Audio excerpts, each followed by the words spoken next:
Iba marami ng views pero hindi pa rin sila namomonetize, hindi pa rin sila sumasahod kay Facebook.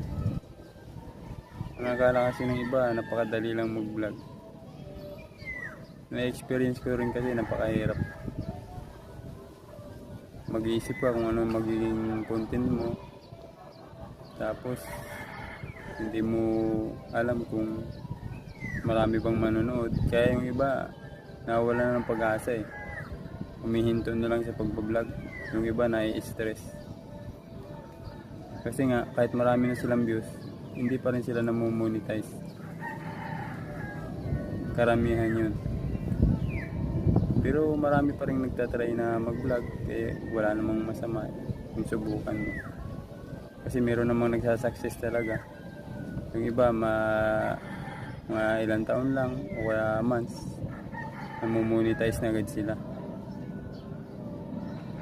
Kaya yung ibang mga baguhan din dyan,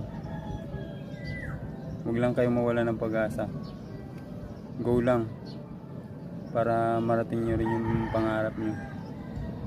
Tulad ko rin nangangarap. Wala namang masamang sumubok eh.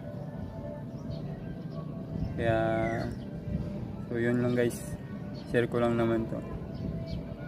God bless.